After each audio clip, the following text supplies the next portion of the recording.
The webinar will begin with the welcome remarks by Mr. Dermot McCarthy, Chair of Irish School of Ecumenics Trust Steering Committee, followed by the main event of the roundtable panel discussion chaired by Professor Etain Tannam, Associate Professor in International Peace Studies, Trinity College Dublin. As usual, the ISC at 50 webinar panel discussion will have 3 rounds. First, on the challenges and opportunities, second, on how to address and overcome the challenges, and finally, open discussion where you can utilize the chat function to raise comments and questions. Now, over to you, Dermot. Thanks, Jin. Well, my brief remarks are simply to welcome you all to this, the second in the series of webinars being organized to mark the 50th anniversary of the establishment of ISE. The Trust was very pleased to be in a position to support Jin as the organizer, coordinator of this series to mark an important anniversary, not so much looking back at the school's history, but rather looking around us and forward at issues which are of great interest to scholars in the school, to the wider ISE family, and indeed the wider society. So we hope and fully expect that this will be another stimulating opportunity for reflection, discussion, engagement. There are some other elements in our anniversary program. We encourage you to keep in touch with the ISE at 50 website for details of more to come. But for the present, I have great pleasure in handing over to Professor Etain Tannam, who chaired the proceedings. Thank you, Dermot, and thank you, Jin, for inviting me to chair this session, which I'm really looking forward to, and thank you in advance to all the speakers. The system that we have set up, well, Jin has set up, is that everyone will speak for 5 minutes, so I'll do the timekeeping and may interrupt some people if they go over time. We're setting it out in 2 sessions really to mark partition by looking at the challenges and opportunities in the first session, and in the second session, solutions. And in the third session, we will have an open conversation with all of you, with all the participants for questions and answers using the chat function at that time, which I'll moderate. So without further ado, I will hand over to the first speaker, who is Johnston McMaster, and very honoured to have him as with all the speakers here. Dr. Johnston McMaster is an adjunct assistant professor at the Irish School of Ecumenics, Trinity College Dublin, and is a member of the Council of State of the President of Ireland, President Higgins. Johnston is an educator, writer, broadcaster, and international speaker, originally from Portavogie. Is that the right pronunciation? Portavogie? That's about it. That's it.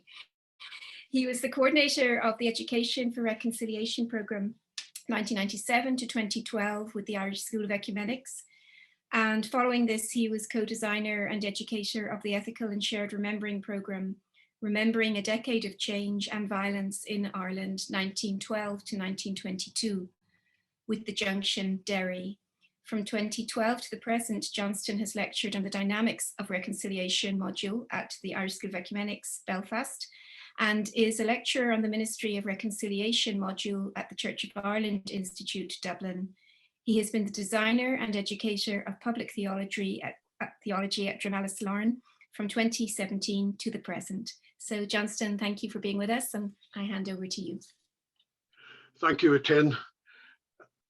In 1920, there was a border in Ireland, and I begin by quoting Diarmaid Ferriter. The island of Ireland was partitioned in 1920, partly due to a combination of British duplicity, the insecurities, fears, and desires of Ulster Unionists, and the delusions and dashed hopes of Southern Irish Republicans, and partly because the likely alternative to a border was civil war. In some decades, the border was cemented by aggressive political ideology, economic policy, and harrowing violence before its potency was tempered by a peace process and economic and political pragmatism. Its future, since the British electorate voted to leave the EU in June 2016, has been under focus not witnessed in decades, as it is the UK's only land border with another European country. Well, the UK has now left the EU, and the problem for Ireland and the UK is Brexit, which may never be done. The Government of Ireland Act of the 23rd December 1920 partitioned Ireland and the province of Ulster. It also partitioned Irish Unionists and Irish nationalists. Northern Ireland's founding was the 3rd of May 1921, and the foundation of what is now the Republic of Ireland was the 6th December 1922. The partition of Ireland a century ago was not the only option. Federalism had been spoken of for a number of years, but partition happened and was never meant to last, according to the Government of Ireland Act, the Anglo-Irish Treaty, and according to the speech made by King George V at the opening of the Northern Ireland Parliament in June 1921, for an arrangement that was only meant to be temporary. It has lasted for a century, but has never been secure and probably never will be. One of the flaws in partition was that, unlike partitions in other parts of Europe, after the 1919 Paris Peace Conference, the partition of Ireland did not provide for a legally constituted equal and rights-based protection for the respective minorities beached on either side of the border. In May this year, Northern Ireland will mark 100 years of its existence. Unionists want to celebrate, and nationalists and Republicans generally seem to want nothing to do with it. The Catholic primate has encouraged nationalists to engage. One of the planned events in a somewhat low-key programme is an international religious service. The underpinning theology of that service will be very interesting, and God may have serious problems being neutral. God has always taken sides in Northern Ireland. 100 years on from partition, everything is up in the air. There are no certainties, no securities. Brexit has brought the constitutional question to the fore. Brexit and the growth of English nationalism have exposed the disunited kingdom and seriously threatened the union. Even the monarchy may not survive. The major geopolitical shifts in the world, the process of Easternization, the environmental catastrophe, all provide a larger and inescapable context for dealing with the challenges facing Ireland and the UK in the next 2 decades. In October 2020, An Taoiseach announced a shared island initiative. I think he clearly decoupled the initiative from constitutional issues, putting much weight on the Belfast Agreement and its principle of consent and 3 important strands of relationships. Shared island dialogues and cooperation on a number of significant challenges and issues were core. Now, Unionists, some at least, didn't hear or chose not to hear, dismissing the initiative as a backdoor to a united Ireland. Shared Island outlined major challenges. Will those challenges be met? It is unlikely that Unionists, in their present fears and insecurities, not dissimilar to 100 years ago, will participate. They have not yet given any real consideration to what will be the consequences for them if Scotland becomes independent, or that 40% of the Welsh are now thinking independence.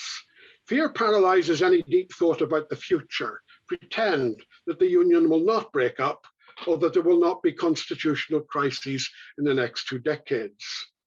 And unionist fears and paralysis are exacerbated by Sinn Féin's simplistic, repetitive call for a border poll. Perhaps neither is really serious about the future. On the centenary of partition, there is the question of the union, and there is the constitutional question for Northern Ireland and Ireland. With some serious engagement and dialogue, how do we meet those challenges and all the shared island and the shared island? Will the shared island initiative make a contribution? Well, a number of things might happen, and I'll come back to those possibilities later. Thank you very much, Johnston. So thank you very much for that as well. And it was very interesting. It was a very good, to me, useful survey of everything in such a short space of time from partition on. Next, we have Cate Turner, who has over 30 years experience in the voluntary sector. Cate has been involved with Healing Through Remembering since 1999, which is a diverse member-led organization working on how to deal with the legacy of the past as it relates to the conflict in and about Northern Ireland. It is a voluntary initiative whose purpose is to provide as much opportunity and learning as possible in order to inform broader debate about dealing with the legacy of the conflict. Cate was appointed as full-time coordinator for Healing Through Remembering in 2004 and the director of the organisation in December 2008. She manages all aspects of the development of Healing Through Remembering. So Cate, thank you again for being with us, and your turn. Thanks, Etain. I'm going to share a PowerPoint with you all. I was initially very reluctant to take part in this event because I feel I have insufficient knowledge of history on this island. But as Etain said, I have spent many years working at Healing Through Remembering, where we look at how we might remember, commemorate, forget, mark, honour the events of the recent conflict. And so I want to look back at things that I have learned as we look back 50 years that might help us all as we look back 100 years. In particular, I'm thinking about the impact of events of upheaval or division or trauma on people personally. How we all react to the impacts of events, how we can become desensitized to things, as Johnson said, paralyzed. I would like to say anesthetized. So my three challenges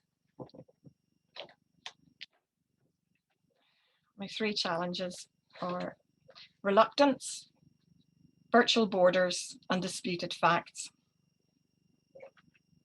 Reluctance. Neil Hannon of the Divine Comedy is a successful musician, singer, and songwriter, an artist with over a dozen acclaimed albums. His father, of course, is a former Bishop of Clogher, and in a recent BBC documentary marking 30 years of his career, he talked about this song, Sunrise. He said, "It is quite possible that my entire career has been some sort of weird attempt to escape the tragedy that was Northern Ireland in my youth. I've always hated talking about it, but it was 1998 and things were filling up. I thought now is the time to say my piece, to get it off my chest. I'm satisfied that Sunrise is a fair representation of how I feel about it." But then he added, "I'm almost certainly never going to broach the subject again." So I'm not saying, as the song lyrics say, that people don't care where national borders lie. I'm saying we have a reluctance. Even successful, secure, artistic people can have a reluctance to talk about these difficult issues. My second challenge is virtual borders. At HTR, we hosted an exhibition, half on the Shankill Road and half on the Falls Road. I asked the local combatants who worked with us, and more importantly, worked with each other across the peace line, which way they would walk between the two places. But they said, we don't walk.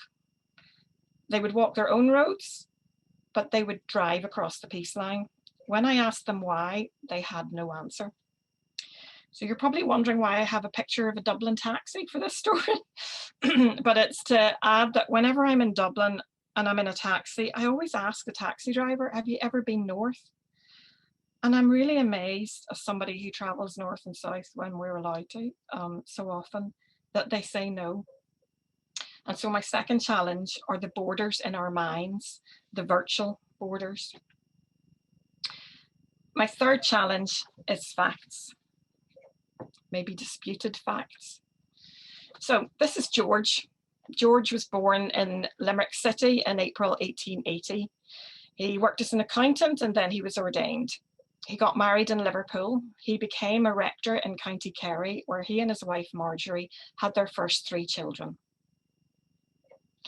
He left for Yorkshire in 1922. His 9th child was my mother. And when I was young, I asked Mum, why did Grandad leave Ireland?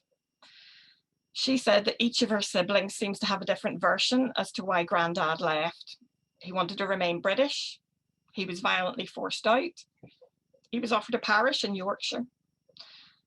Mum felt that each of her siblings was projecting their own relationship with Ireland and their own identity onto Grandad and why he moved. So I asked her what she thought was the reason, and she said, well, Grandma was on her own with no family, giving birth to all these children. Maybe she just wanted to be nearer her family. So I pointed out that she was an English woman who had her family here and away from her family, and maybe she too was projecting her experience onto George and Marjorie. In Healing Through Remembering, we work with people who remember or partly remember, who experienced the recent conflict. George's story is a history of a man I met, a man whose hand I literally held, history I touched, and yet we don't know the facts. I know you want to keep staring at this incredible clerical collar, or at his even more incredible moustache, but that's the end of my challenges. Thank you very much. I think that's a lot of food for thought, actually, in that last comment about your grandfather. Thank you, Cate, very much. So next we move on to Niall Ó Dochartaigh. Niall is Professor of Political Science and Sociology at the National University of Ireland Galway, NUIG. He's the founding convener of the Standing Group on Political Violence of the European Consortium for Political Research, the ECPR, and the Specialist Group on Peace and Conflict for the Political Studies Association of Ireland, PSAI. He has published extensively on the Northern Ireland conflict and on mediation, peace negotiations, and territoriality. His most recent book, Deniable Contact, Back-Channel Negotiation in Northern Ireland, is just out this month, and the launch is on Friday, in conversation with Professor Ian McBride. And his other recent publications and titles include Why Combatants Fight, the Irish Republican Army and the Bosnian Serb Army Compared, Citizenship on the Ethnic Frontier, Nationality, Migration and Rights in Northern Ireland since 1920, State, Nation, Island, the Politics of Territory in Ireland, The Longest Negotiation, British Policy, IRA Strategy, sorry about this, and The Making of the Northern Ireland Peace Settlement. So Niall, again, thank you very much. As to all people here, we're honoured to have you, and I'll give the floor to you. Thanks, Etain, and thanks for the invitation. It's a really nice event, nice format, and I enjoyed those two talks so much. I'm afraid my remarks are slightly blunter with no visual aids. So I just went straight to the issue of shared island. So I've very little to say on commemoration, and I just want to make 4 or 5 initial points. But I want to set the context for them first. And the context is my view that over the next 20 years, I think it's highly likely that in any border poll in the next 20 years, there will be a majority to stay in the United Kingdom. So that's the context for everything I say. That's my expectation. The one big thing that could change that is Scottish independence, which I think just would entirely change the conversation and open things up in a different way. But my expectation is there's every chance there'll be a majority to stay in the United Kingdom in any polls in the next 20 years. Now, setting that aside, the question of reunification for the moment, I think that nonetheless, relations between the North and the Republic are undergoing very deep shifts at the moment in the wake of Brexit, and will continue to be transformed over the coming 10 to 20 years. Relationships are not going to stay the same. They're going to change. And they're set to change, not least because there's now a clear majority in the North that is not instinctively hesitant about cross-border cooperations and strong links with the Republic. There's now a majority that is quite open to stronger links. And that's something that's relatively new. And that changes the political context for conversations about relations across the border. So I think because that change is underway and will continue, that it really is important to have a conversation across the island about future relations between the two jurisdictions. And I think it's important that that conversation not have any predetermined outcomes. So I totally agree with the idea that you can't just have a conversation about what form Irish reunification might take. It has to be a conversation about how might relations develop. And I think the Shared Island Initiative has that important merit that it seeks to not foreclose, or it doesn't seek to put people in a tunnel. Now, that said, I've heard people talk about the destabilizing effect of talk of reunification, or the importance of not dealing with this supposed distraction. In my view, it's essential that those who want to actively campaign for Irish reunification have every freedom to do that. It's absolutely legitimate. It's a central part of the peace settlement that people can campaign peacefully for constitutional change. And it goes right back to 1973, when the British government first made a statement saying, we have no objection to Republican or loyalist politics, to their pursuing constitutional goals, so long as it's done by peaceful means. So that's not just from 98, it goes way back to the early 1970s, the idea that that's part of the deal. We want violence over, but everybody must be free to pursue these goals. I agree completely that it's desirable that if reunification does occur, and again, my expectation is in the next 20 years, the chances are any vote will not vote for reunification in the North. I think it is important to get strong support that's beyond 50% plus one, but that 50% plus one must remain the agreed threshold for reunification. It took decades to reach that shared position. It's written into the Good Friday Agreement. It actually goes way back to the foundation of Northern Ireland, when it was said that a majority in the Stormont of Parliament could vote for Irish reunification. So it's there at the foundation of the state, the idea of, well, if a majority no longer wants to stay in the United Kingdom, that's okay. There are several reasons for this. I just want to highlight one. It's neither viable nor reasonable to suggest that the United Kingdom should continue to exercise sovereignty in Northern Ireland if a majority of people there wish to leave the United Kingdom. It's an utterly unreasonable ask of the British government. It's generous only to those in the Republic of Ireland who don't want the challenges that would come with reunification and would prefer the British government to continue to take fiscal and political responsibility.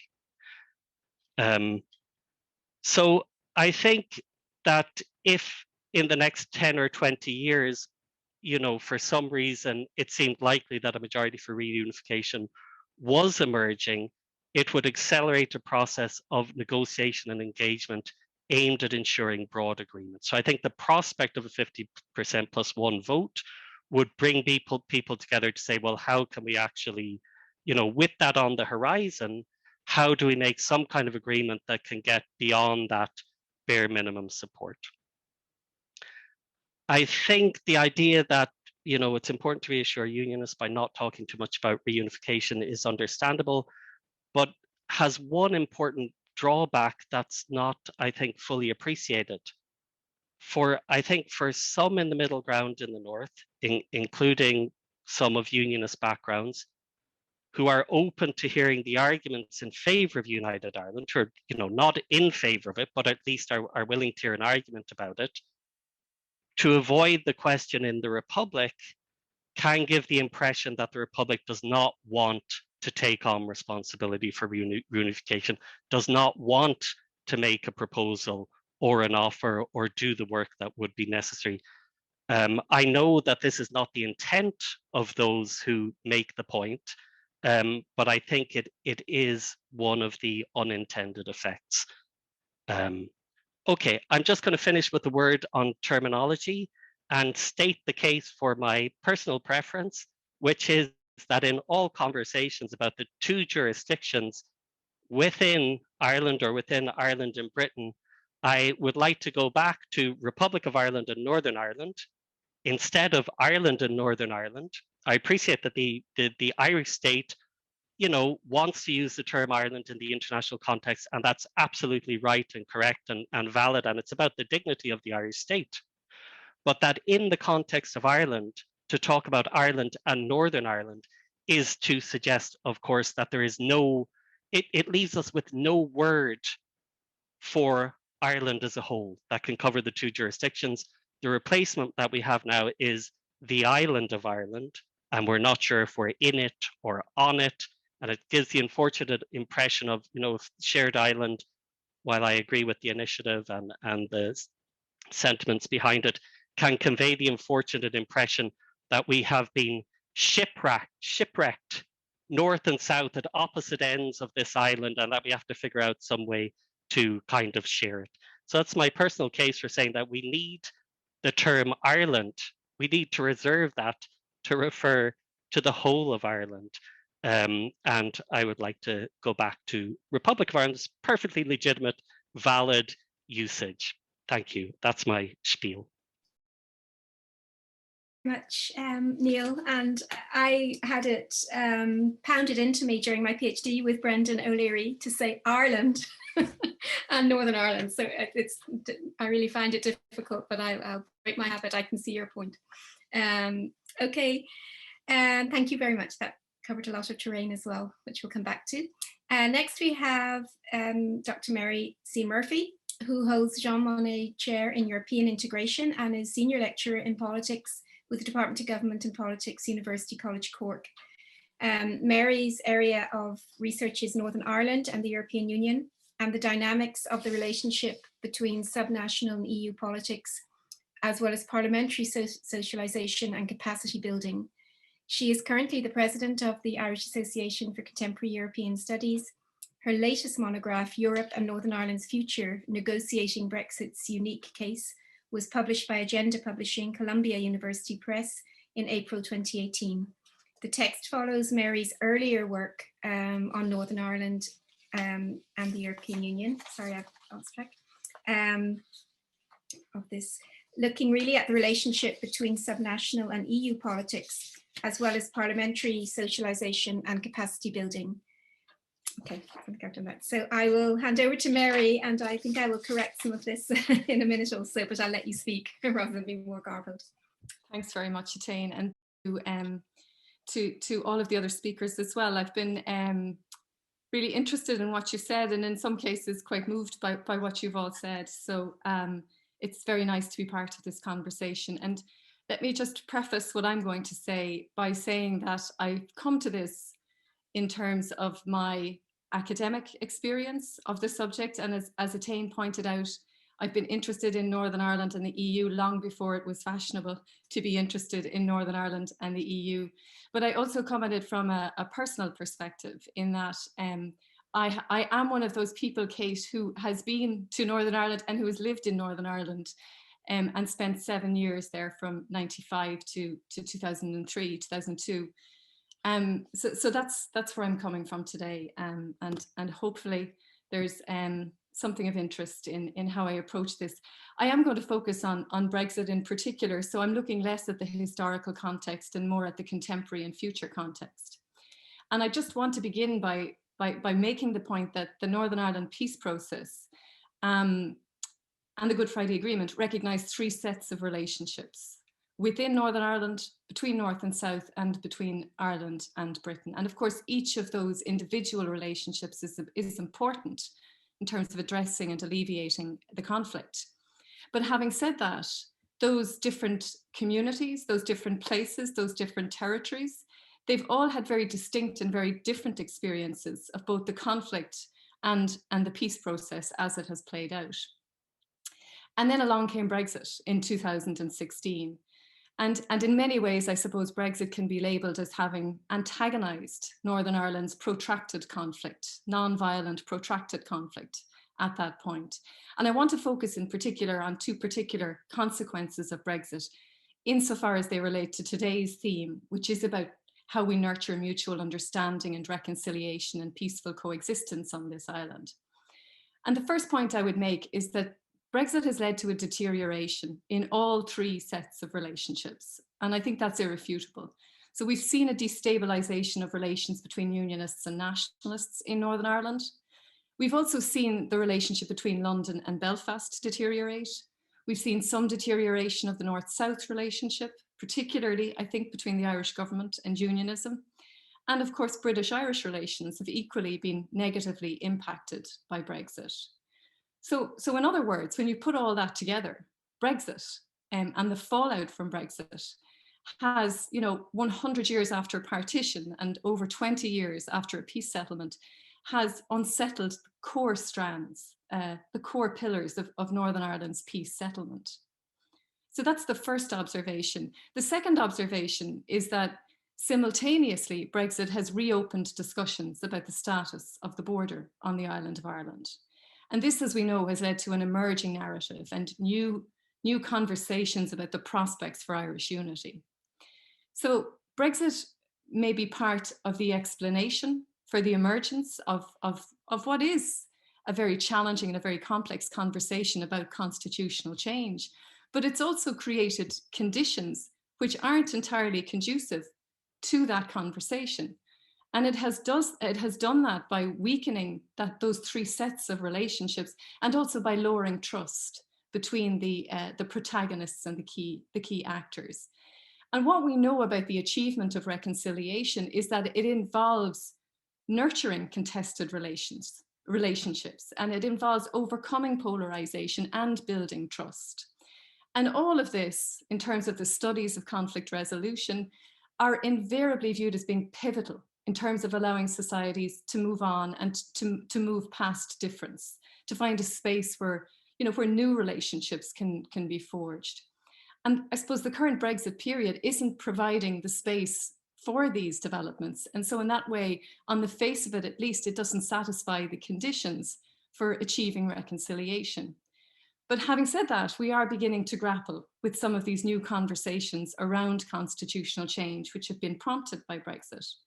So in that context, in terms of highlighting challenges, I suppose I pose two questions here, really. And I'm not sure I have the answers to these questions, but they are, I think, worthy of consideration. And the first one is that in this situation, in this context, is reconciliation a necessary condition for a conversation about Irish unity? Should that be a starting point? Is the discussion going to be easier? Is it going to be more comfortable? Is it going to be more constructive? Is it going to be possible if relations are stable? So that's the first question.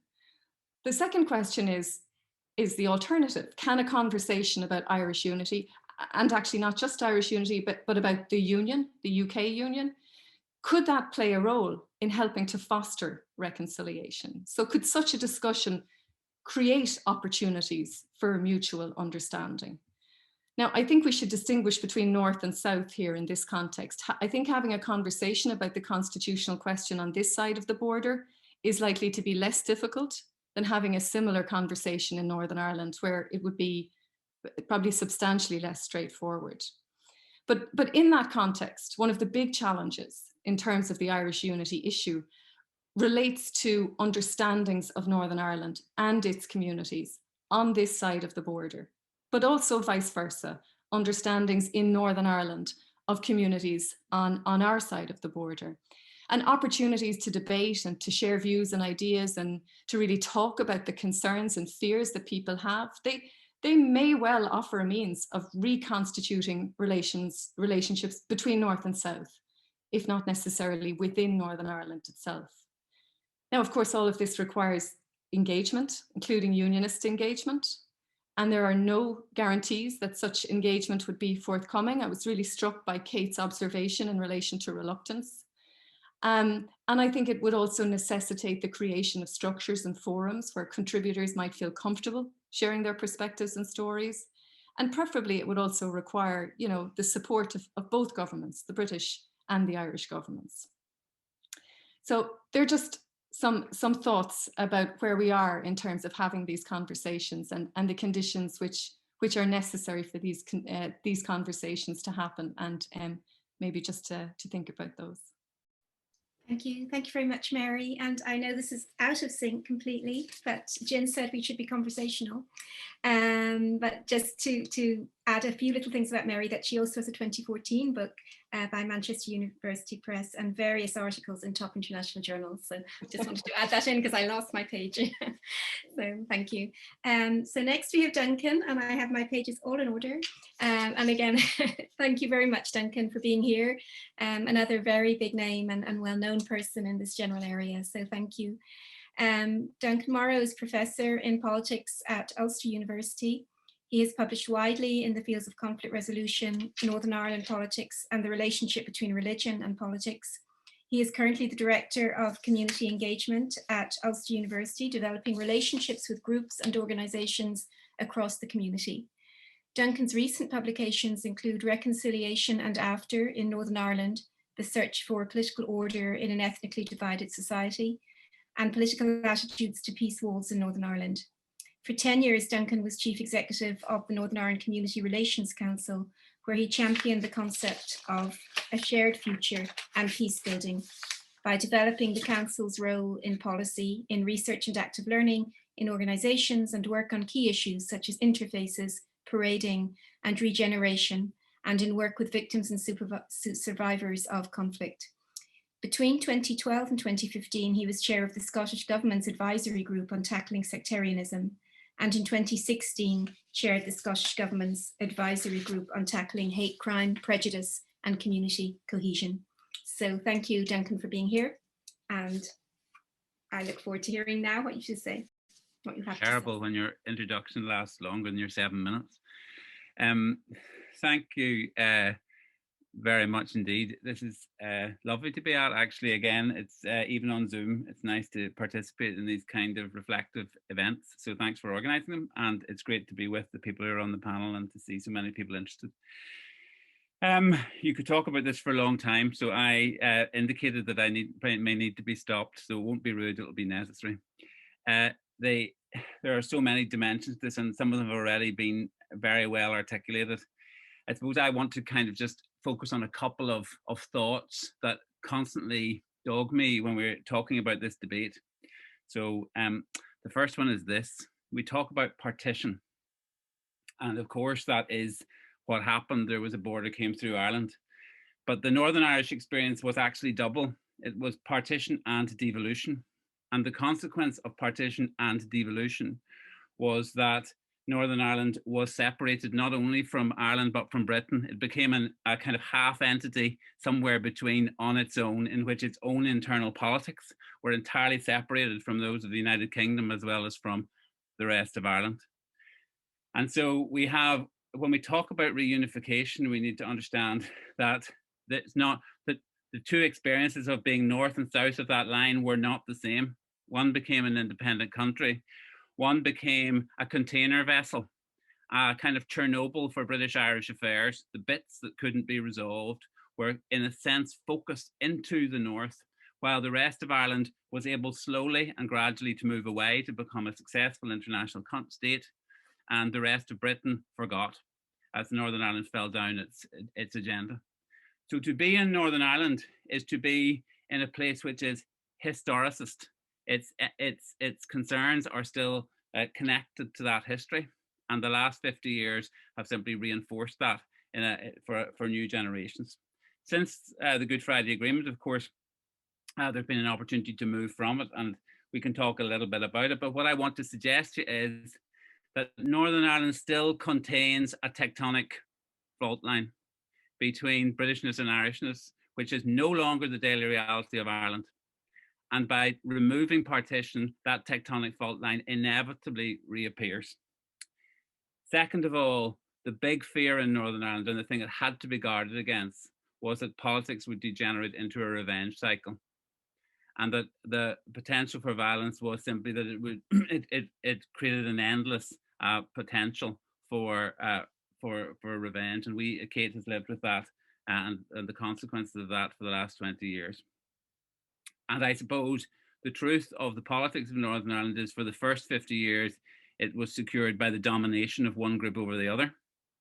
And for the next 50 years, it wasn't secured at all, or 30 years. And in 1998, in the Good Friday Agreement, it was finally secured by an incredibly complex and extremely important agreement, the Good Friday Agreement, which was negotiated at interstate level and intercommunity level and between all sorts of and used international devices of every sort. And I suppose the truth of the matter is that Brexit, whether it breaks the agreement in letter or not, for me breaks the entire superstructure of the Good Friday Agreement. In other words, British-Irish relations as the backstop, to use a coin of phrase, are no longer what they were. On issues of economy, on issues of vaccine, on issues of all sorts of things, the notion of partnership has been replaced by a notion of a suspicion, a notion of difficulty, things to be overcome. And I suppose I want to say that at some degree, for the last 5 years, I've been working through a degree of grief about the consequences of the Good Friday Agreement as a peace building mechanism, because its fundamental superstructure to me is deeply injured. So next thing I want to say is that Brexit has reopened a whole conversation. First of all, any conversation about Irish unity must take into account that we have been apart for 100 years. That's longer than most of the borders of European states currently existing, which mostly got transformed by World War II or the Cold War, or by changes in all sorts of things. But most of the states of the European Union have had less stable borders than Ireland. Second of all, that means that we have 100 years of living with partition in different ways. And I just want to put onto the table that I think that as we move into this discussion, we may find that 100 years of separation has allowed a lot of assumptions and presumptions to exist, which we will only uncover as we go forward. And that we may be being a little bit too rationalistic and cognitive about what this process involves. The process of reconciliation is a whole body experience. It is not simply a cognitive experience. It is a series of choices and changes. And I want to just name 4 here, and then I'll stop. One is, I think the stories, the myths that we tell each other that have united us or divided us will all be challenged again. 1916, in my view, and I'll be as blunt as I can be here, does not form a central myth for a new Ireland. Second of all, the rituals that we've got used to, the ways of doing things, simply the habits of how we live, will be changed and challenged, because we are no longer able to go along the same grooves. Thirdly, structurally, we will have to rethink the structures, and that may be things like the health service or the education system, but we will have to think all of those things in a new way. And then finally, I think the rules of engagement, the rules of politics in Northern Ireland as they are played out, and the rules and the way in which Ireland has national conversations and is able to do so will be upset, not necessarily altered internally, but upset. And those are emotional experiences, and they're unexpected experiences. And I think we have to be ready for the scale of what the conversation is. And my very last point now is we may not get to control this timetable. I'm much less sanguine than Niall is about the operation of simply a referendum. I'd watched what Brexit has done to us. We didn't ask for Brexit. It has upturned everything. Second, we didn't vote in this either for Brexit, and it's still happening to us. Furthermore, I think the Scottish situation is real. I think the future of the United Kingdom is uncertain. I think the demographic picture is moving. I think the Article 16 protocol conversation told us that these things can come at us very quickly and unexpectedly from left field. And I think that uncertainty creates its own dynamic inside Northern Ireland anyway. It creates its own dynamic. So all I want to put on the table is this, is we have both a challenge and an opportunity now. We are, and to pick up Niall's point about language, I just want to say, for me, the word reunification doesn't work. The word unification is a future-orientated concept, not a backward concept. If we are talking about reunification as a return to a status quo ante or some romantic start, then I think it misunderstands the level of the work we will have to do. This is a project in front of us, not a project behind us. And I'll leave it at that. Thank you very much, Duncan. And I didn't have to interrupt you or stop you. So I think great timekeeping. And again, lots of food for thought. We're going to move on swiftly to now the solutions, which I think must be the harder part. And I'll start with Johnston, and then I'll sum up at the end of this session, and we'll have questions and answers. Thanks, Etain. I'm grateful for all the contributions and insights that colleagues on the panel have shared. Northern Ireland, I suppose, will remain part of the United Kingdom so long as a majority wish it to be so. But will the United Kingdom remain? The Union is more fragile than ever. Since the Union of Crowns in 1603, there has been a crisis, it seems, every 100 years to which response has been made, and things have changed. 1707 and the Union of Scottish and English Parliaments, 1801 and the Act of Union with implications for Ireland, 1920 and the Partition of Ireland, and the Union reduced by some 25%, and 2021 and a Union which at least will not survive in its present form, or maybe break up. In 2014, political historian Linda Colley wrote that the explosion of the United Kingdom into various fragments is a foregone conclusion. That was 2 years before the Brexit referendum, and perhaps it's much closer now. If the Union is to survive in some shape or form, then it may only be as a federal structure. 4 national parliaments, and that includes an English parliament, and more devolved power to local and regional governments.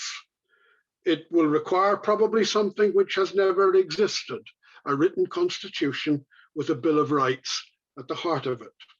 The choice may be federal or break up, and either will affect the future of Ireland. So will partition survive? What will Northern Ireland's future be? The people of Northern Ireland will decide on the future of Ireland, and learning painful lessons from Brexit, what we don't want in some referendum or border poll is a simple yes-no referendum. We need an informed referendum or referenda after engaged dialogue island-wide, and where we might well have multiple choices. A future for Ireland may require all unionists, nationalists, Republicans, the neithers, and the various minorities to look for a radically new Ireland, agreed by all. That future may be a federal model, something that was recognised 100 years ago. The Dublin government's legal advisor and director of the Northeastern Boundary Bureau, Kevin O'Sheil, thought there were significant differences to justify an autonomous parliament in that corner of Ireland. Maybe a new Ireland, if it emerges, will be federal, with a provincial parliament of Ulster, 9 counties, and a 3-provincial parliament in Dublin. And how new would Ireland be? Key would be the economic basis, and a new constitution without the Trinitarian and Christological preamble of the present, and fully secular without the moral teaching of any religion, and a Bill of Rights at the heart of it. A federal Ireland in which the Bill of Rights would be a prerequisite for a pluralistic democracy, peace building, and freedom. New flag, new anthem, or would we really want newness at all? There are 1.8 million young people born in Ireland since the Good Friday Agreement. This is the voice of the future, along with the other often unrepresented voices in Irish society, women and BEME. The latter are 10% of the population, 12% in border areas. These are the voices which need to be heard in the shared island dialogues. We need fora for civic conversations, not just a citizens' assembly, but citizens' assemblies on some kind of regional basis. A shared island dialogues have a challenging agenda, and there is no escaping dialogues across the island on the future of Ireland. The constitutional issue is back after a century because of issues much bigger than Ireland, and which Ireland will not and may not exclusively decide. And there are not only the grey, dreary steeples of Fermanagh and Tyrone. There are unionists, perhaps increasingly a minority in Northern Ireland, fearful, insecure, frightened by the world around them. They say nobody is listening to them. That's not necessarily true. It's more perhaps that many others disagree with their analysis. There is a vision of the Union which doesn't exist anymore, a vision of Britishness which growing numbers of English people do not accept anymore. And what do you do when your world and your identity is collapsing? You don't need others with a foot on your chest waving an alternative flag.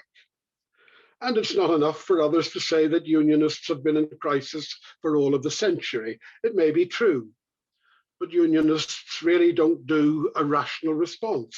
They speak and act from an emotional state. That's why some really don't understand them or find it difficult to get inside the mindset. It's not the mindset, it's the emotions. What will we do with the future? It's not going to stand still. Ireland will not be the same in 2051. The world will not be the same in 2051. Scottish historian Tom Devine has said, the future is not my period. Thank you. I should have been on mute, but thank you, Johnston. Again, I feel I need time nearly to stop now and think about some of the things you said, but we will. And I'll move to Cate now on solutions.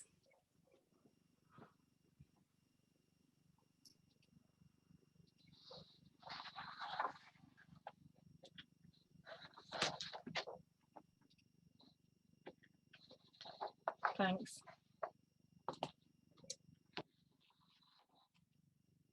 So, as you remember, my challenges were reluctance, virtual borders, and disputed facts. So, reluctance. This photo is of the St. Patrick's Day pilgrimage. A few years after this photo, I was just a few weeks old when the event happened, and my parents went. My father was processing, so he left my mother struggling with the cot and the new baby. But a nice young cleric came along and helped her. She later found out that this young cleric was Father Michael Hurley, who founded the Irish School of Ecumenics. And he had recognised Mum as my father's newish wife. So Michael and I always like to brag that we had known each other since I was only a few weeks old. But it was only when I was a teenager that he revealed to us that the reason that he had helped Mum was not, his great gentlemanliness, but recognizing who she was, he realized that if he helped her and arrived at the event carrying the baby, people would assume he was a Protestant. So I may not, like Sterling, who spoke at the last seminar, have been involved in ecumenism since the 1950s, but I did start at an early age. And who would think that Michael Hurley needed help, let alone by a few-week-old baby? So my solution to reluctance is enabling. My second challenge was virtual borders. In response to the exhibition, half on the Falls and half on the Shankill, we planned a walking tour between them. I asked the guys, the ex-combatants that we worked with, to help me devise it, but they were busy. I invited them to come on the walk and they said yes, but they didn't set a date. So we planned the walk and we arranged to walk every day for a couple of weeks. We walked twice in each direction, bringing participants on it, looking at the yellow markers, which are memorials and plaques to events that happened in our conflict. And the crosses, I'm afraid, are where people died. The facilitators explained these as we went along, and eventually the guys turned up. They just each came along on different days and just turned and quietly came along on the walk. So my solution to virtual borders is enabling. My third challenge, if you remember, was facts. And HTR is a very diverse organisation, as Etain explained, and we don't agree on the history of our recent conflict. But we have put together that exhibition that was split between the Falls and the Shankill, and it's called Everyday Objects Transformed by the Conflict. People lend us items and they write their own label of an object that they feel was transformed by the conflict. And so conflict makes us see things as black and white, but in reality, they are much more complicated than that. So my solution to disputed facts is enabling the complexity of our history, the complexity of our identity. So you might feel I've cheated you and I've given you 3 challenges, but I've only given you 1 solution. But I rather feel that it's about enabling engagement, enabling crossings, enabling complexity. And if you remember at the beginning, I began by saying that conflict, division, and pain desensitize us, paralyze us, as Johnson said, anesthetize us. And so I offer you a further solution in the arts. In HTR, we've always believed that art allows things to be said or shown or shared in a room that, if said in real life, could cause people to get up and walk out. But I was made to think about this further when, in one of his recent talks with Gladys Daniel, Professor John Paul Lederach said that people who experience pain or trauma so often describe themselves as being numb. And he said the arts address that because the word aesthetic means to perceive by the senses, to feel. And therefore he argued that we need the arts in order to heal the wounds that have made us numb, to take us from anesthetic to aesthetic.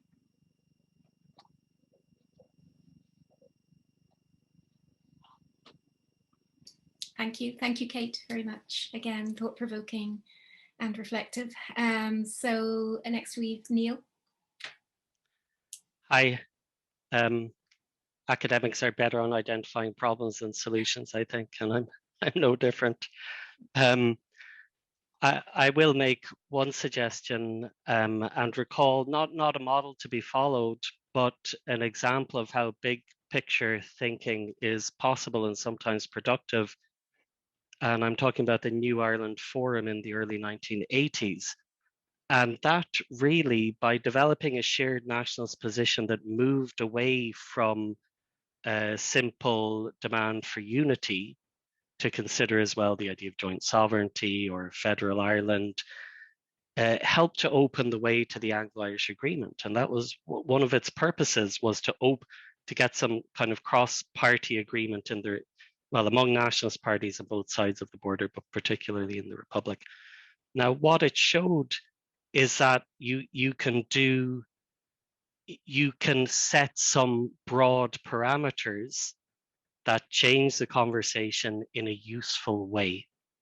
And I think it could be valuable. Who does this, whether it's in the Republic, it's nationalists, it's whoever in all of Ireland will participate, to have a discussion on what the offer might be, if you like, what the Republic would be prepared to do in the event of unification.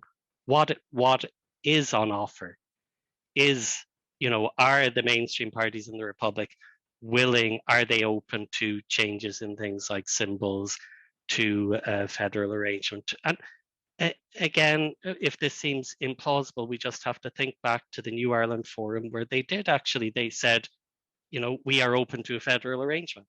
So they've said very concrete things like that in the past. So I think there might be some value in setting out the parameters of what might be possible in a way that at the same time says, look, this is in no sense intended as an offensive, an attempt to secure united Ireland now, but to have a conversation about what the options are. What would that actually mean? And yeah, so that's one suggestion.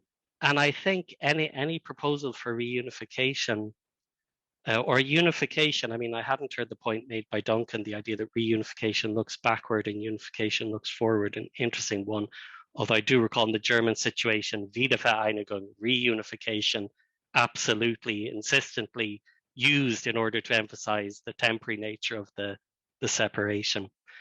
But any proposal has to present a positive vision that's not just about a positive vision for the North, but about a positive vision for all of Ireland.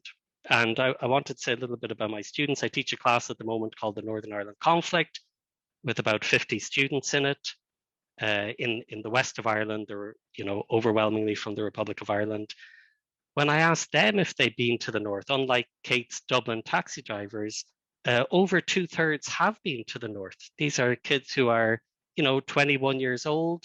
And I asked them the reasons, and they have, to visit a family member who is living in Belfast, to go on a weekend break, to go to a concert.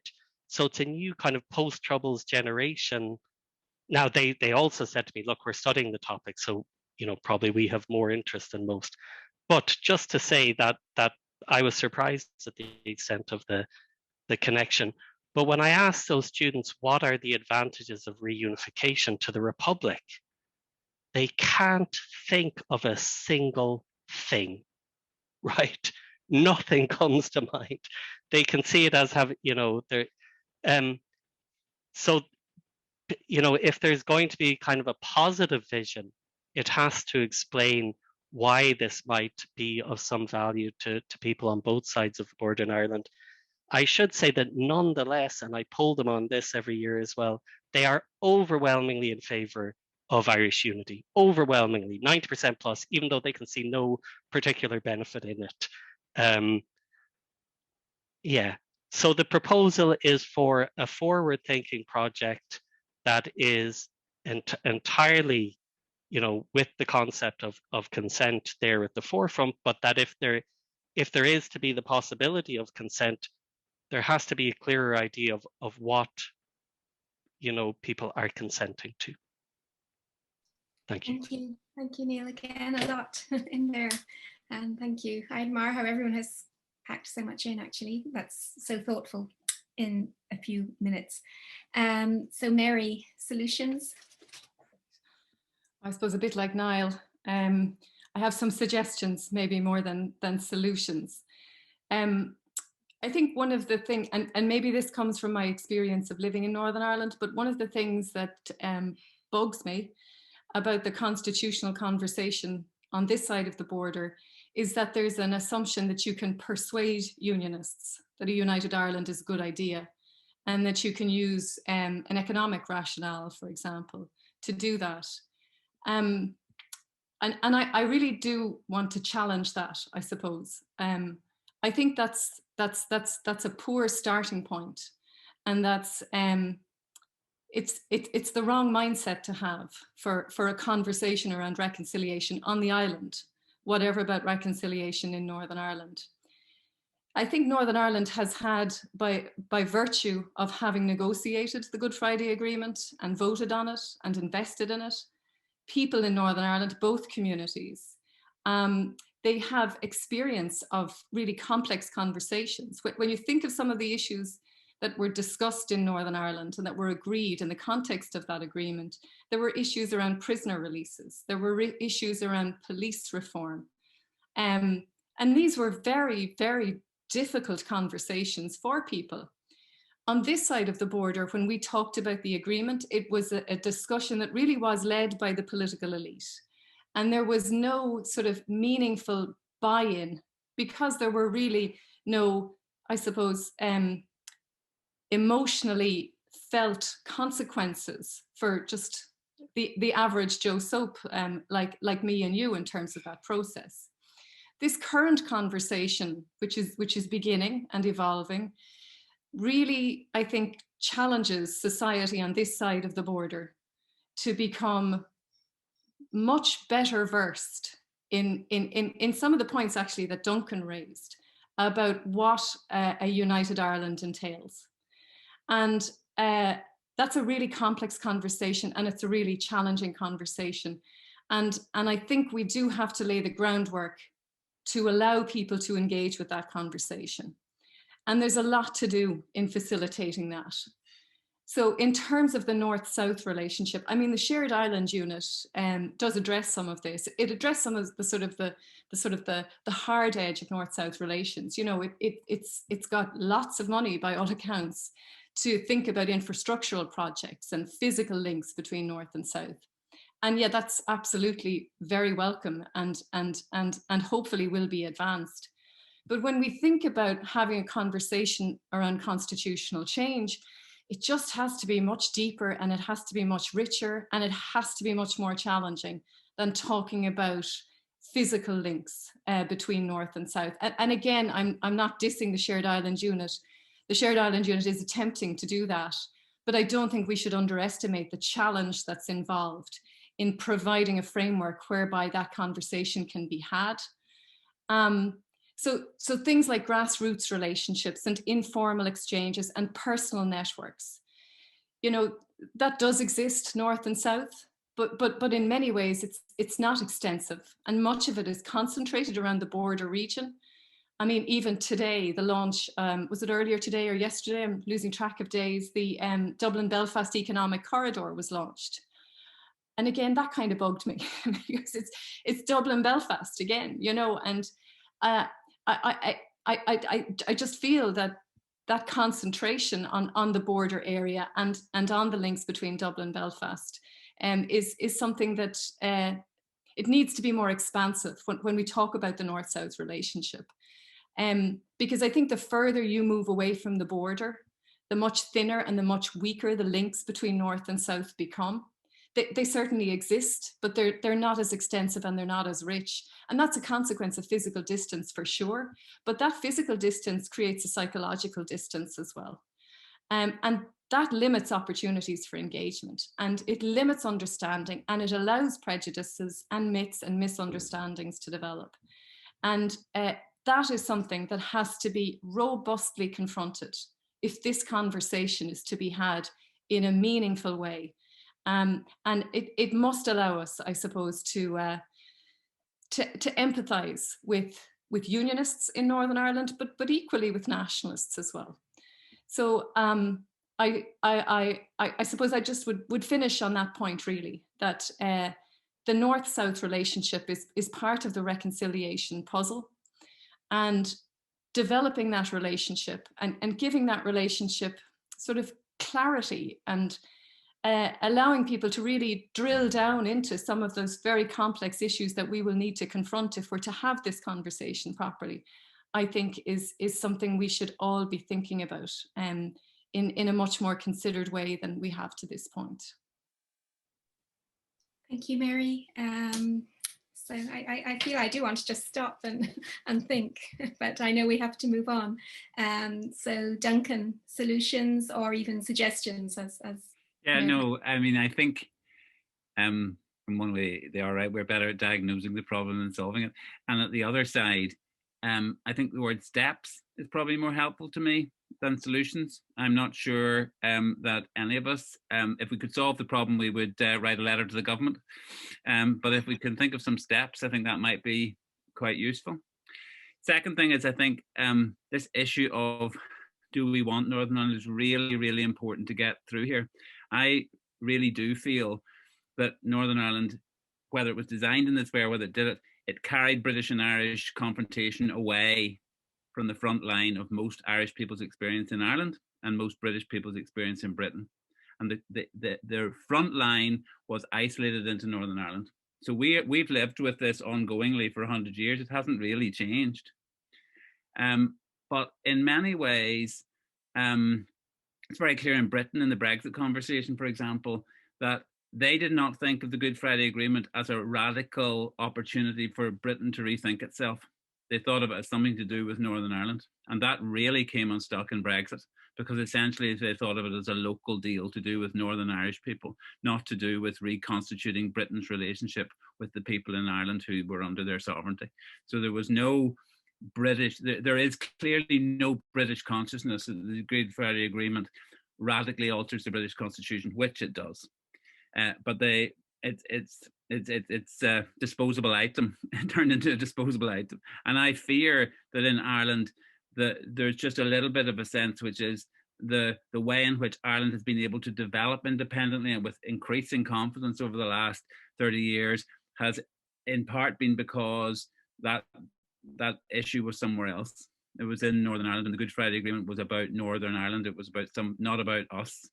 And I do think that this debate as we go forward is about reformulating identity. We will have to reconsider who are we. That all these assumptions of who we are will be reconfigured. And paradoxically, unionists know this because they are confronted with it. But I actually think it's going to be just as big a question for Ireland as we go forward. And in fact, probably we need to begin to think about how we're going to get there. Second point, when I was working on hate crime in Scotland, we came up with a bit of a populist formula about what does division do and where does hate crime arise. And it arises because it legitimates violence. So people threaten violence. It arises because it legitimates discrimination and economic exclusion and social distribution. And it arises because we learn to live separately and we don't know each other's reality.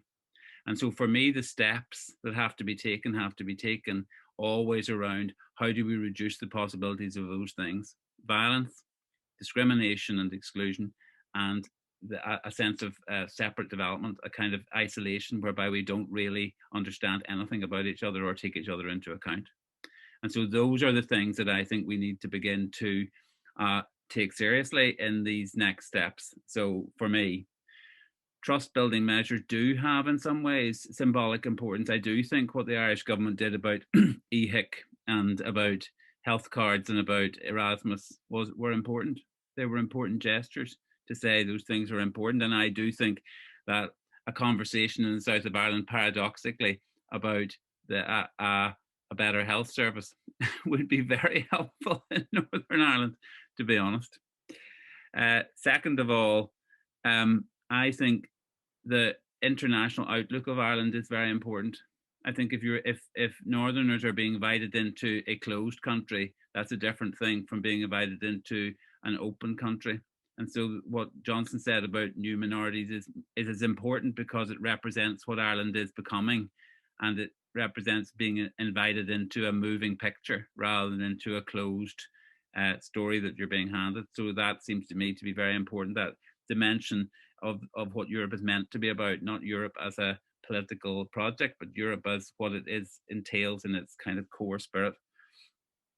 I think we've already, Cate's talked about this, diffused conversations. I do think we need to have conversations, and we talked in Northern Ireland eventually that some of this reconciliation work at the beginning was between the kind of known suspects, and it returns there quite quickly. And this intentional need to involve more people in it. So intentionality in diffusing these conversations, some of which may not be about the future of Ireland. They may be about ecology.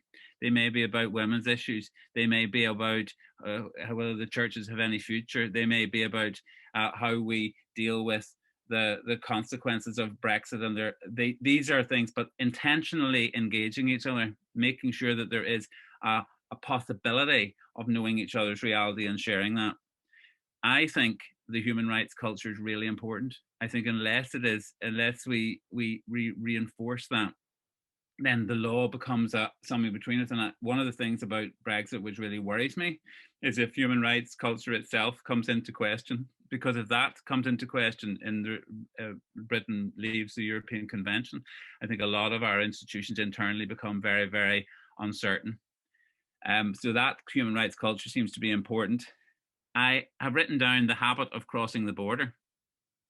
I do think that if the Shared Island Unit has something to do, it has to think about how we would encourage people in business, how we would encourage people in government, how we would encourage people in ordinary schools, in anything, to see that as something they should do. That the beginning of the border crossing should begin to be made more habitual for people. And some of what the Shared Island do in terms of are there things in politics can be done? Could we think about some people in the Shannon?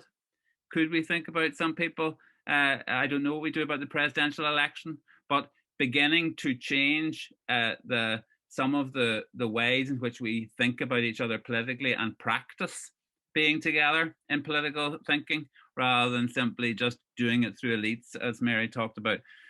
And I also would like personally a conversation with Niall's students about what changes would you contemplate to allow a united Ireland? Not just do you want it, but what changes would be tolerable for you? I worked quite closely with people in Stanford, and they said we should stop talking about the shared future yet and start talking about what is the future I can imagine which is shared, in order to practice the habit of including other people in our thinking. And then from there, we can begin to develop what the actual shared future through politics can look like. But I think there's something important in that, which is encouraging people to begin to think about what sharing is possible for them and that they could bear. Mary is definitely right. I imagine there's no United Ireland unionists will vote for. It's not about persuasion.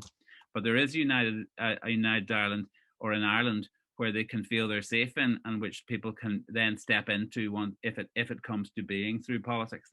The constitutional debate will take its own form, but the Ireland that people are being asked to step into is very different, depending on what model is there. So I think there's something around creating that. There is a Protestant minority in the South. Half of it left because it couldn't step into the new Ireland. Half of it stayed and has stepped into the new Ireland. I think that is I don't want to see half of the people leave, but I think it tells you there is a possibility of creating different choices, that the nature of what Ireland is in the future will decide whether people will step into it or not. And I think that's something we should focus on. Thanks.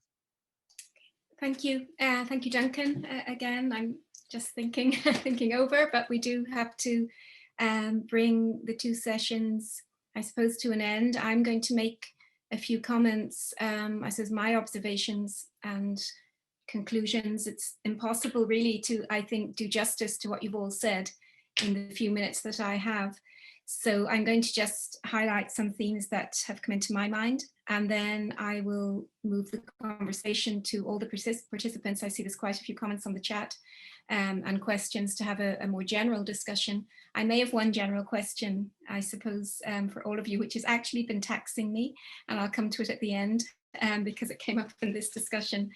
But I think what has come through from what you've all said is the difficulty in, I think, dealing with emotions and not just facts, and also that there are no facts as such that are objective, that the facts are disputed.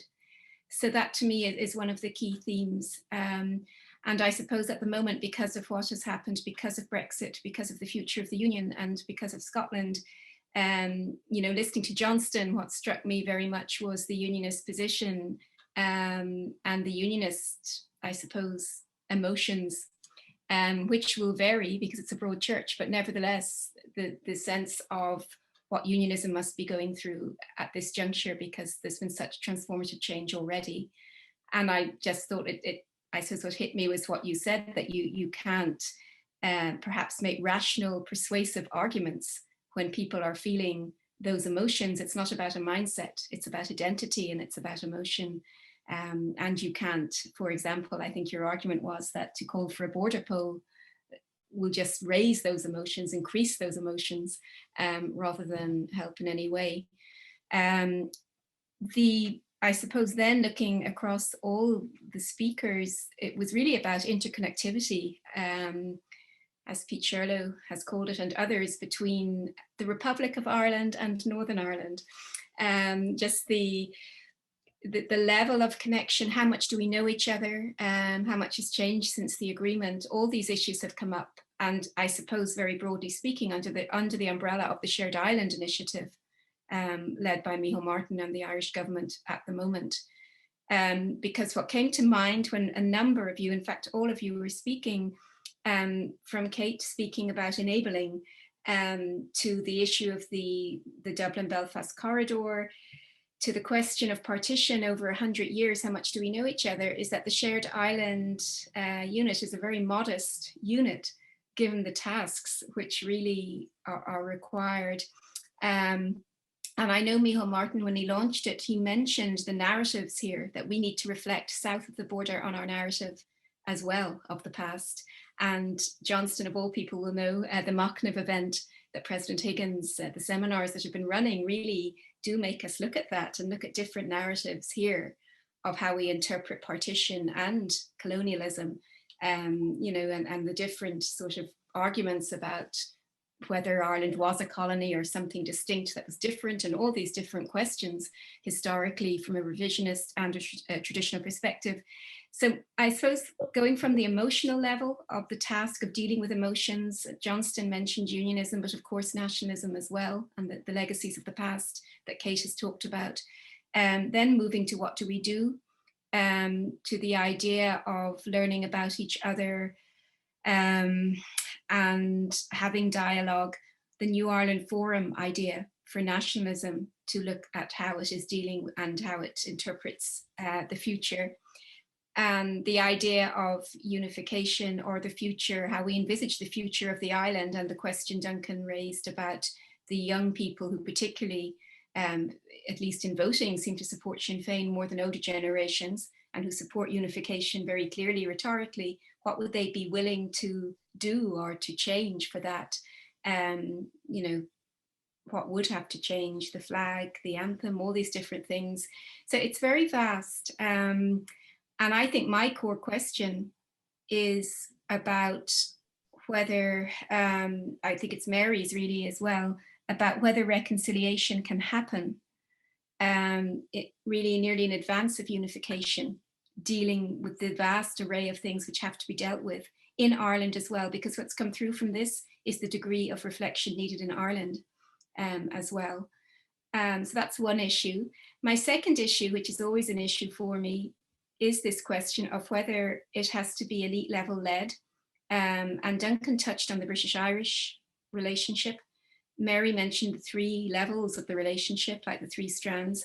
So in looking at solutions, does it have to be elite level led, or looking at the arts and Cate's prescriptions and suggestions, could that level generate change in itself and perhaps the governments can't? So in other words, can reconciliation happen gradually in advance of a referendum, or is it something that will only happen after? Is it led by initiatives like the Shared Island, and can it be? Or does it have to be led at local societal level because of the issue of narratives and reflection, because Ireland, the Republic of Ireland, has developed as a separate state, and that there's a different experience, and that the conflict, the coalface of all this about partition and about identity, as Duncan said, happened in Northern Ireland. We were insulated from it, and deliberately policymakers cut it off, really, until the conflict erupted. So I suppose that's really what comes home to me, but there's so much, and the audience may have other things as well, about how do you bring about change, how do you bring about reflection, and do we deal with reconciliation at all? Is it impossible to deal with it, really, or does it have to happen? I was struck, and something that has been striking me as well, is that there's a polarization happening too in Ireland. You know, the polarization that I might have associated with Northern Ireland, but I think it's happening in Ireland now as well. So, you know, if you talk about reconciliation or the Seamus Mallon approach, although I agree with Niall, 51% is central. It's legally there and it's democratic, but you are very quickly accused by some of being a partitionist, for even, you know, talking about the sort of gradual change. So it's become quite polarized. It's not everyone, but it's a different kind of tone here, I would think, as well. In some quarters, that's more traditionally nationalistic than to me it used to be. So I think these are all the issues. What are the solutions? Are they elite level or are they bottom up? And on reconciliation, precisely, you know, I mean, I suppose maybe, I'm not sure, I can't take the floor, but can we square the circle of having bottom-up initiatives in the absence of elite level decisions really about this, and in the absence of British-Irish cooperation? So I don't know, has anyone any comments on that? And the role of the churches has been a question asked, actually, as well as the New Ireland Forum. So I think I will, they're my thoughts. I think I will move on well, I don't know if anyone want to answer on bottom-up versus elite level. Yeah, Mary? Hi. I suppose there's just one point I'd make in response to all of your comments about this, and it's about education and the role of education as a form of, or at least as an assist in terms of achieving reconciliation. I think we have to be very aware of our young people on both sides of the border. I think in Northern Ireland, the integrated education programme needs to be advanced. But similarly on this side of the border, I think there's changes that need to take place and that should take place. And I think education at all levels, from preschool right up to university level education, is something that we should be investing in as a means of contributing to the reconciliation agenda. There was figures just published yesterday, or at least not published, but following a parliamentary question in the Dáil from Neil Richmond, TD, asking about how many students from Northern Ireland study in Irish universities and vice versa. And there's about 1,500 students from the Republic of Ireland, from Northern Ireland, who come to study in institutions on this side of the border. I would hazard a guess that the vast majority of those are to Dublin universities, to be honest. Yep. But you can compare that with the fact that there's 18,000 Northern Irish students who choose higher education across the rest of the UK. You know, I think these are really important ways in which the two communities, North and South, can get to know each other better.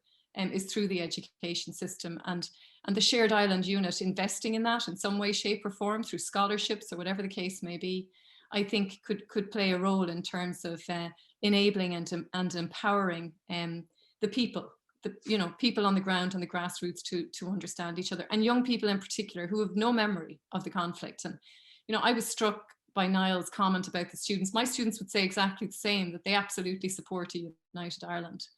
It's something they intuitively support, but without understanding what it entails or what it means. And like Duncan suggested, no sense of what needs to be shared in the context of the achievement of a united Ireland. And I think all of that needs to be addressed, and the education system across all levels is maybe one way of doing that. Can I add something? Wait, no, Duncan. I think I agree with what Mary said. The John Hume always, you can't eat a flag, and you are divided people. These kind of phrases he used to repeat and repeat and repeat. And there's something there, which is that's where the focus has to be. The sovereignty issue gave way in the peace agreement to our divided people, which is that we have a humanistic task here if Ireland is to mean anything other than a territory. And that's a moral and an ethical task as well as, and this bottom up, top down question, I think is for me just a little bit of a false dichotomy. I think we are on the search for something around which it will be possible to gather that makes this united Ireland mean something. And I think if it comes from the top, that's really good, but it can't come to the top unless they're also in contact with their people. And likewise, it can't come to the people in any way unless it's also adapted and taken into the core narrative of people at the top. So my view is that that there are opportunities for anybody who wants to engage in this topic. And then the education process, as Mary said, is how does the education process help engage with some of those new ideas and pass those out and make those more widely available, and also get them thought through and critiqued and moved on, because we have huge tools in that process to reach all sorts of age groups and new people, but also to be forced to not apply models of people of my age onto the process, but to actually make them alive. I was thinking, just at the last point, and it goes back to the discussion I had with Neil there about reunification and unification.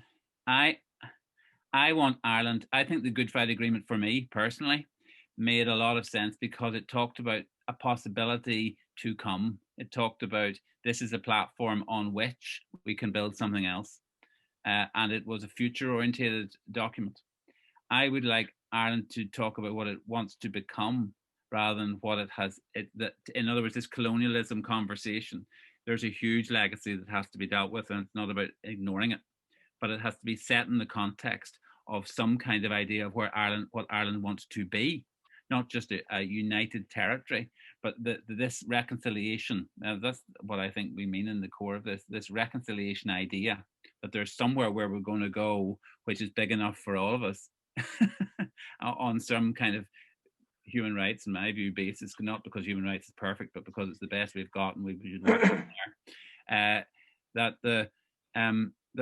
That's what I want to see articulated, not just a discussion about whether the Brits are gone or whether the Irish take over our place or whatever it is, but a discussion about what's the next project in the real world we now live in, where Brexit has changed the game.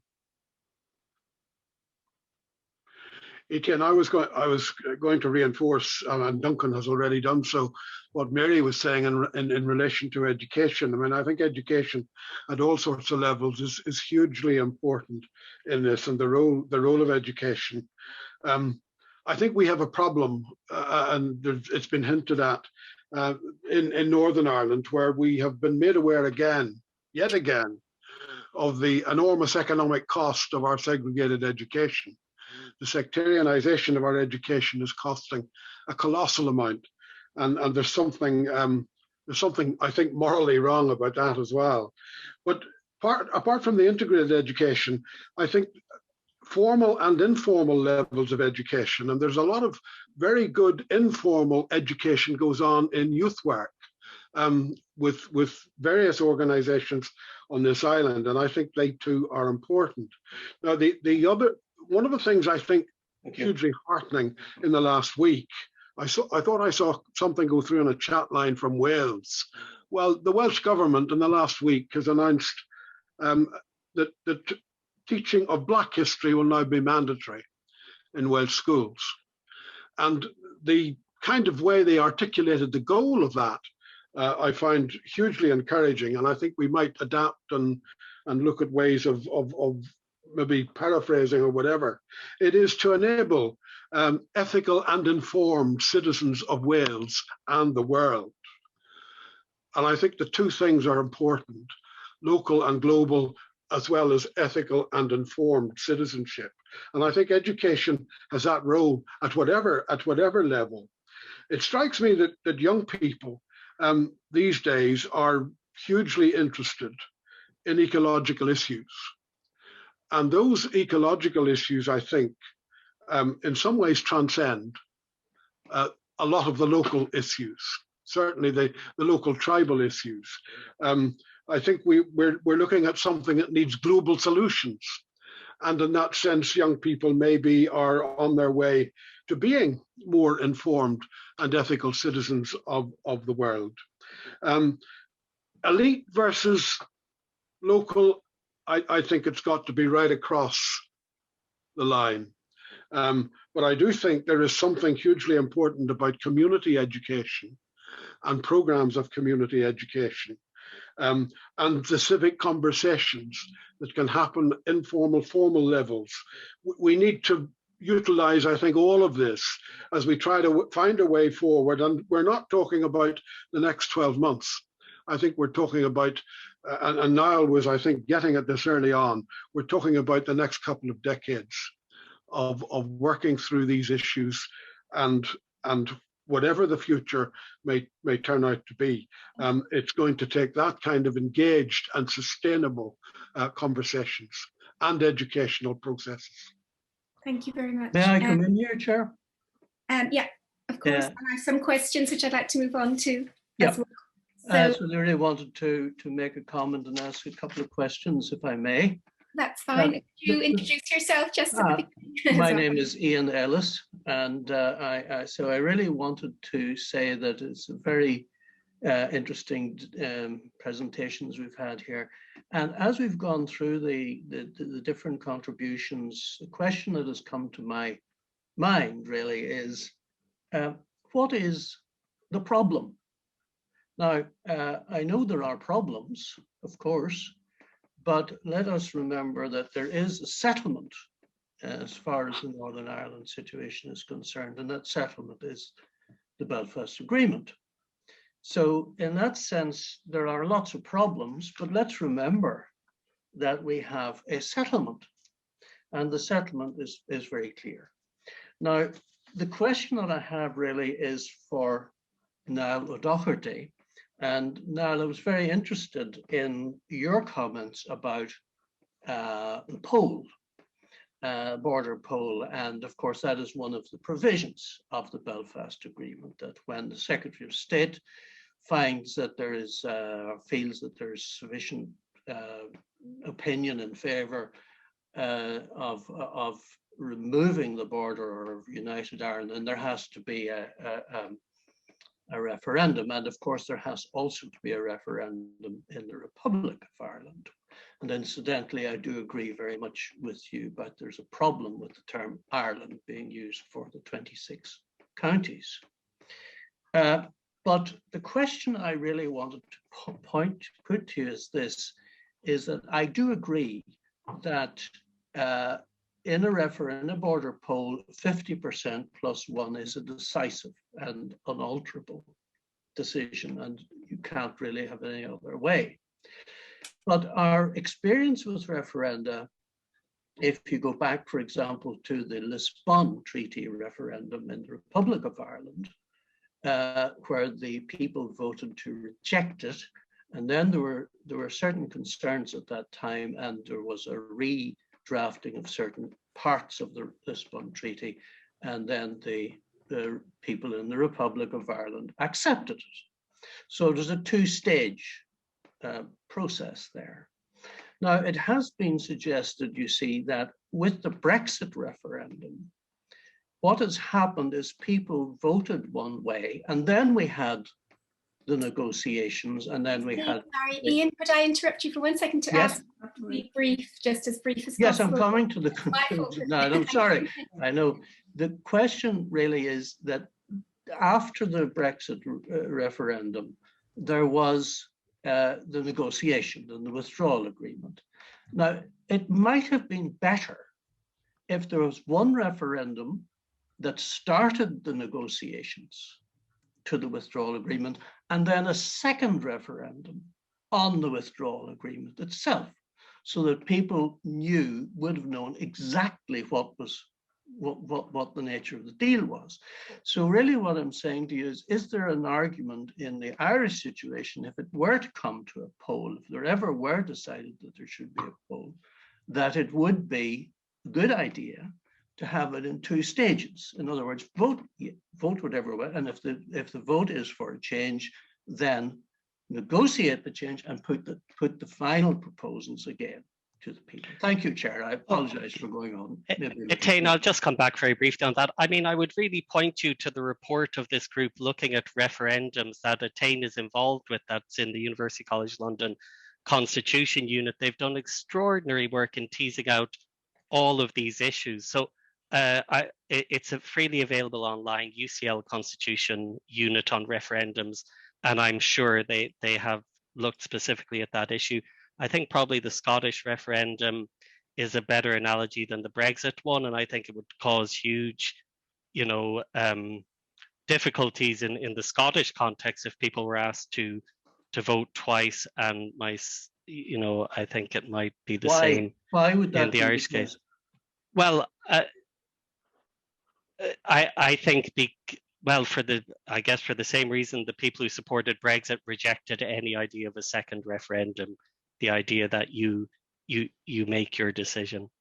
What I'm saying is you have two different situations. You have a referendum on the principle, and then a referendum on the negotiated details. Sure. Two different things, and in a sense, I would suggest you might well find there'd be a different result in the Brexit referendum if that had happened. Yeah, I mean, very briefly, there is the issue of even if you don't require unionist consent specifically for reunification, the model of the Good Friday Agreement suggests that you would require unionist consent for the arrangements within a united Ireland. So in terms of a second referendum on, well, what precisely are the arrangements? I think that's the kind of second referendum that might make sense. I just want to say a word about my students, because they were mentioned. They absolutely want to know everything about the possibility of unity. What changes would it mean? They're absolutely open to hearing about the implications of it for the Republic of Ireland. And I didn't mean to suggest they're just kind of blindly loyal to a position. Sorry. Yeah, and I think I know from, if I can intervene quickly, I know from my son and generally from that generation, I think there's a great, well, not enthusiasm, but an appetite for knowledge, and that Sinn Féin is very successful in attracting them. So there's a lot of discussion going on at political level among that age group, I think, is my impression. I mean, so I think it isn't just a bland statement as such, but I agree there isn't a lot of knowledge yet. Yeah. I'll turn to more questions. If I can see hands, sorry. Any hands up? Sorry about this. Hi, I'm Barbara Walsh. I chair the board at the Glencree Centre for Peace and Reconciliation. So I just wanted to make a few points. One was, I think, that there hasn't been any substantive debate in the Republic of Ireland really about the possibility of unification. In some way, there's just, there's been very little. And I think that here in the Republic of Ireland, we're just operating a lot of the time out of rhetoric, out of old rhetoric. And there hasn't been a great deal of discussion about what that would look like. I also would agree that there needs to be more visits and more engagement that would enable cross-border people from both jurisdictions to get to know each other better, because I think a lot of people work out of old stories and old assumptions about each other, and those are still there. And there is definitely a need for civil society engagement here in the Republic of Ireland to actually tease out exactly what we're talking about within all of that. And I suppose just to say, I completely agree that for unionists, that we cannot depend on the cognitive, that at some level there is a huge emotional attachment and also suspicion of the Republic of Ireland, and also the whole, I think that Duncan explained that connection with the UK that I really think I got very clearly for, and I think I've got a lot of it, but I got it very clearly from what he said there, that it's just a couple of fractures, double fractures that have happened. And the last point I'd make, I suppose, from a Glencree perspective, that has been facilitating those kind of conversations for the last 50 years in some way or another as a result of partition in the first place, is that those conversations with unionists and with others need to take place in quiet places. People need to be able to ask those questions away from social media, away from grandstanding, away from polarizations. And the other thing that I think is there's assumptions made about nationalists that are in Northern Ireland and nationalists that are here. And there's an assumption that they come from the same tradition and that because they have been shaped by different experiences. So in some way, I don't know what nationalists down here in the Republic know about nationalists that live in Northern Ireland as well. So to me, there's a lot of conversations that need to happen, and those need to happen not just at political level, but they need to happen at the grassroots and at several different levels.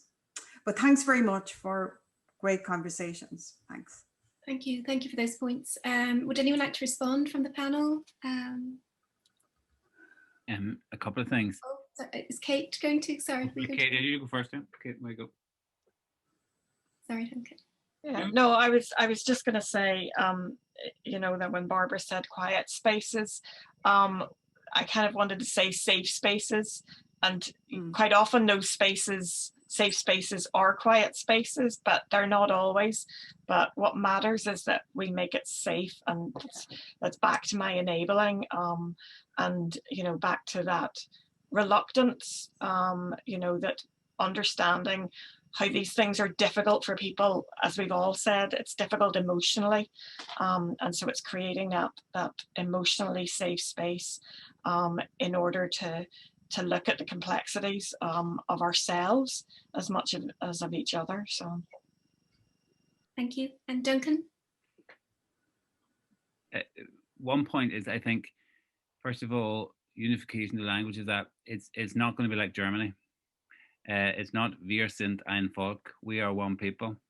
It is, we have complexities to think about, and it will change all of us in unifying.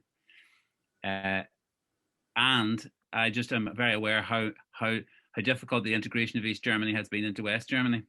That has left its own mark, and that was 40 years of separation for people who felt that they were in the same thing, but they had different experiences. So that's something we will have to take into account. The second thing is the recent growth in votes for non-unionist and nationalist parties has been the biggest single phenomenon in Northern Ireland politics. And but in my view, and the push for unification comes from quite a clear majority against Brexit. People feeling a repeated majority. In 2019, there were 3 elections, local, European, and the British general election.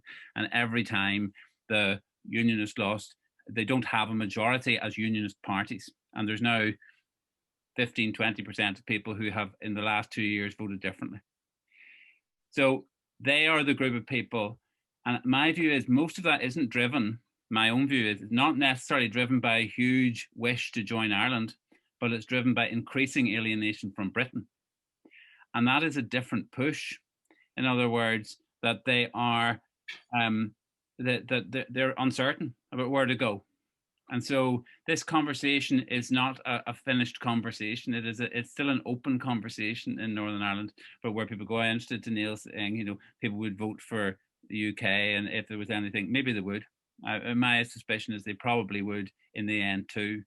But my feeling is there's now a whole group of people who are open to a conversation about what is the future, and it's almost as if that has to be taken seriously now, because neither unionism nor nationalism in its parties anyway commands an overall majority in Northern Ireland. Neither does. We are in a very situation of flux internally in Northern Ireland, and so that conversation for us is also something about reimagining where we go in the context of the Good Friday Agreement. In my view, no longer provides protection. It's become a space which is potentially also a contested space itself. So, okay.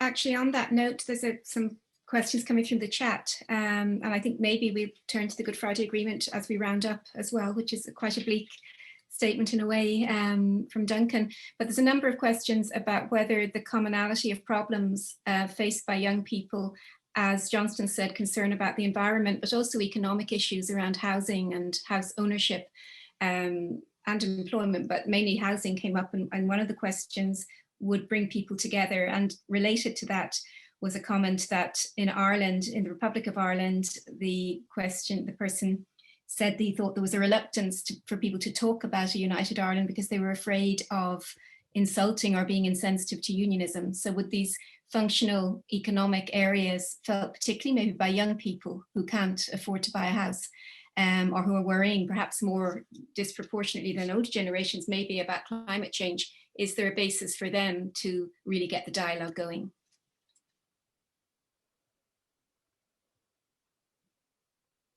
I don't know what anyone thinks.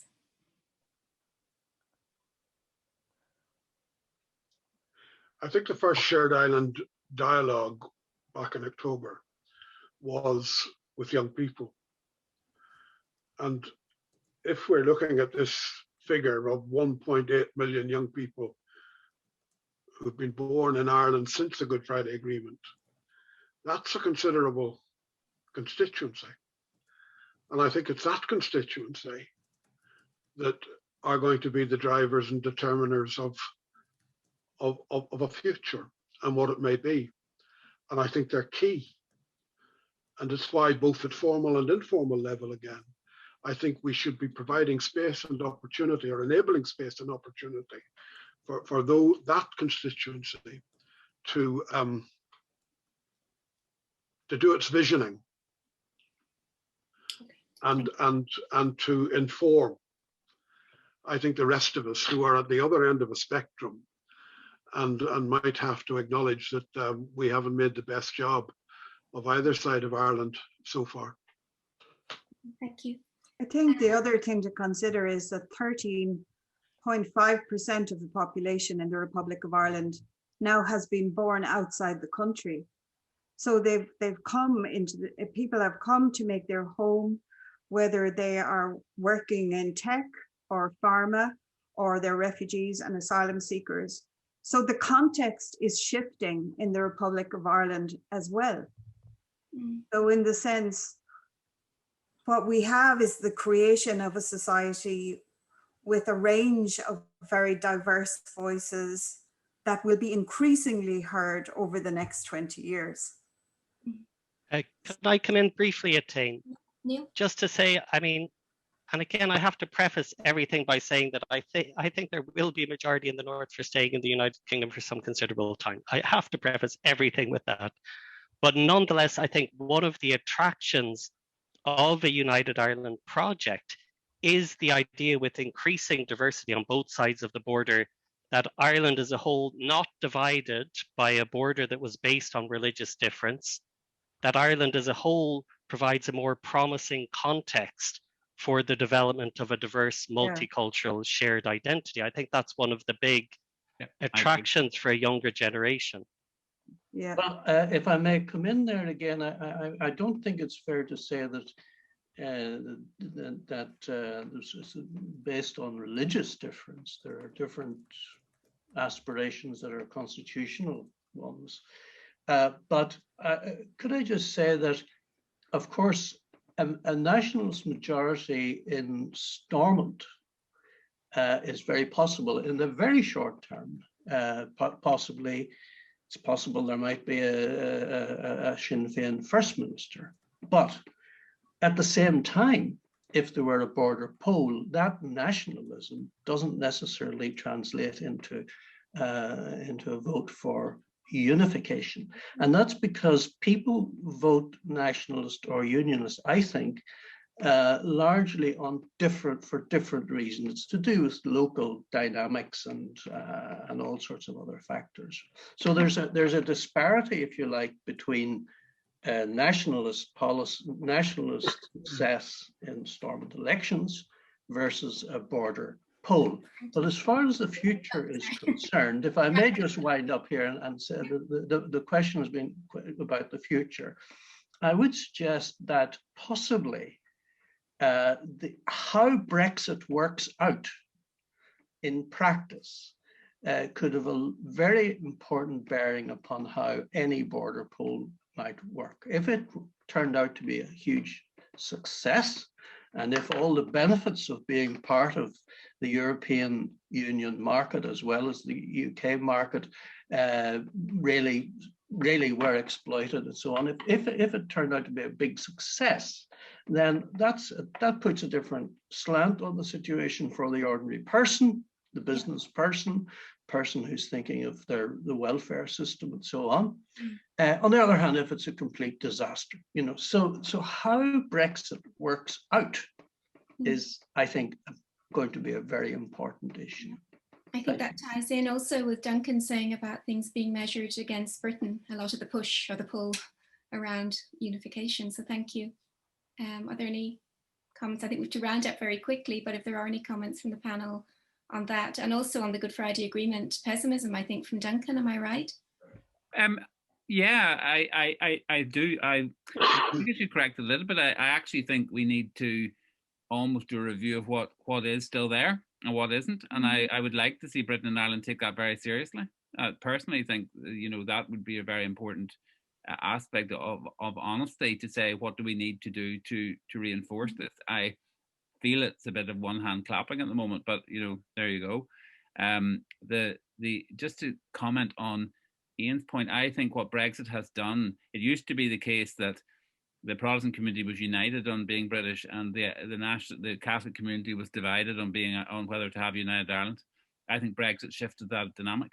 I think it changed the Catholic population, as I experience them, are uniformly against Brexit and being pushed any further away, and the Protestant community has division in it, and that's represented in the Alliance Party. But as I say, the future depends on how it actually works out. Yeah. That's the important thing. Yeah. Thank you. So thank you, Duncan. Any last words from anyone else? Your final reflection. We've said enough, to be honest, and I am conscious of time.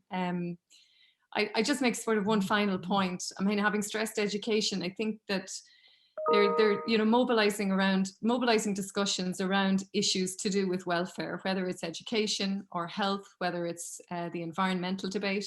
I think these are really important ways of mobilizing not just young people, but mobilizing both communities.